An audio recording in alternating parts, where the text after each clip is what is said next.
सो hi everyone, आज हम बात करने वाले हैं पैटर्न प्रिंटिंग के बारे में। अब पैटर्न प्रिंटिंग पाइथन का एक ऐसा टॉपिक है जिसके दो सब पार्ट्स भी हम बना सकते हैं। तो आज हम करेंगे डिज़ाइन कैसे बनाया जाता है पैटर्न का। अकॉर्डिंग टू पाइथन हम कोई भी पैटर्न प्रिंट कर सकते हैं यूजिंग फॉर लूप और वाइल लूप। वो डिपेंड करता है कि आप किस वे के थ्रू बनाना चाहते हैं। अब मान लीजिए मैं अगर एक ट्राइंगल फॉर्म करता हूँ तो उस ट्राइंगल के लिए मैं बेसिकली फॉर रेंज प्रेफर करता हूँ, क्योंकि फॉर रेंज में हमें इंक्रीमेंट या फिर डिक्रीमेंट कुछ भी सेटअप नहीं करना पड़ता, हमारे पास बाय डिफ़ॉल्ट आता है। तो अगर हम यहाँ पे लिखें, एक वेरिएबल मैं डिफाइन करता हूँ n इज इक्वल टू 5 और for i in range n। तो अब क्या होएगा i की वैल्यू में, हमारे पास जब भी i की वैल्यू इटरेट होएगी या फिर बनेगी तो हमारी i की वैल्यू क्या होगी, i की वैल्यू होगी 0, 1, 2, 3, 4। मतलब हमारे पास 5 वैल्यूज जाएंगी। n की वैल्यू हमने 5 डिफाइन की है और हमारे पास वैल्यू भी 5 ही जाएंगी, starting from 0 and ending up to 4। सो जब हम इसके अंदर एक नेस्टेड फॉर लूप बनाएंगे, for j in range i+1, तो इसमें क्या होगा, हमारे पास जब पहली रो आएगी या फिर j को हम एज अ रो भी कॉलम कंसीडर कर सकते हैं। सो जैसे ही हमारे पास i की वैल्यू 0 आएगी, हमारे पास 0+1 जो हमारी j की रेंज बनेगी उसमें 0 की प्लेस पे हमें 1 मिलेगा आउटपुट में। वैसे ही जब 1 होगी हमारी i की वैल्यू तो हमारे पास j के अंदर वैल्यू हमें 2 मिलेगी। तो अब हम यहाँ प्रिंट करते हैं, प्रिंट स्टार कॉमा एंड।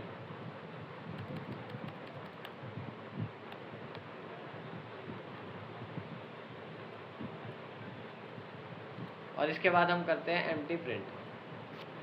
सो अब बेसिकली क्या होगा, जब हमारा डिज़ाइन फॉर्म होगा तो हमें एक राइट एंगल ट्रायंगल मिलेगा। तो इसमें हमारा बेसिकली नेस्टेड लूप्स में क्या किया हमने पहले एक आई वेरिएबल की रेंज डिफाइन करी जिसके अंदर हमारी वैल्यू 0, 1, 2, 3, 4 ऐसे इंक्रीजिंग ऑर्डर में चलेगी। और हमारे पास एक जे रेंज हमने डिफाइन की है जिसके अंदर हमारी हर वैल्यू आई के इंक्रीमेंट के साथ आएगी। मतलब j is equal to i+1। जब हमारे पास 0th वैल्यू होगी तो वहाँ हमारे पास एक स्टार प्रिंट हो रहा होगा, क्योंकि हमारी j की वैल्यू 1 आएगी उस टाइम पे, और 1 की जगह पे हमारा स्टार प्रिंट होगा एज अ प्लेस जब हमने प्रिंट कमांड में स्टार को प्रिंट करा है। अब स्टार की बजाय x, y, z कोई भी वेरिएबल लेके कुछ भी प्रिंट करा सकते हैं और आपको एक राइट एंगल ट्राइंगल मिलेगा। अगर मैं इसको रन करता हूँ तो देखिए हमारे पास एक असेंडिंग ऑर्डर का स्टार लेवल आ गया है। ठीक है, अगर मान लीजिए मुझे इस साइड या फिर यूँ कहिए भी मुझे इस इंक्रीजिंग स्पेस में, तो मुझे इंक्रीजिंग स्टार्स में मुझे स्पेस चाहिए और मेरा अपवर्ड राइट एंगल ट्राइंगल है, या फिर जो मेरा बेस है वो अपवर्ड डायरेक्शन में आए, डाउनवर्ड डायरेक्शन में नहीं। तो इसके लिए हमें क्या करना होगा, इसके लिए हमें जहाँ i+1 की रेंज है, जहाँ हमने इंक्रीज किया है स्टार्स को, फर्स्ट 0th रो में हमारे पास 1 स्टार है, फिर 1th रो में हमारे पास 2 स्टार्स आए, तो हमें इसमें स्पेस प्रिंट करानी होगी। अब स्पेस का काम क्या होगा, वो हमारी इस स्पेस को एज एम्प्टी शो करेगी, और जब हमारे स्टार्स को हम प्रिंट कराएंगे तो उसके अंदर हमारे स्टार्स में हमें ऐसा अपीयर होगा कि हमारे जो स्टार्स हैं वो स्पेस के बाद प्रिंट नहीं हो रहे, वो सिर्फ स्टार्स प्रिंट हो रहे हैं, स्पेस हमारी प्रिंट नहीं हो रही। तो जब हम इसके अंदर स्पेस प्रोवाइड करते हैं और एक नेस्टेड लूप और बनाते हैं, for j in range n-i print star comma and.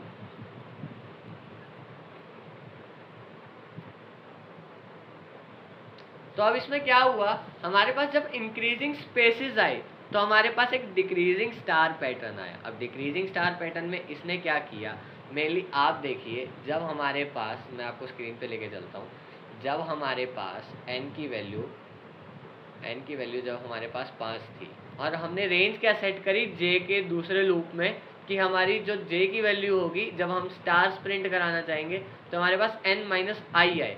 तो मतलब जब n की वैल्यू 5 है तो हमारे पहले i की वैल्यू 0 होगी, और उससे हमें क्या रिजल्ट मिलेगा, n-i इज इक्वल टू 5 - 0, जो हमें 5 के इक्वल देगा।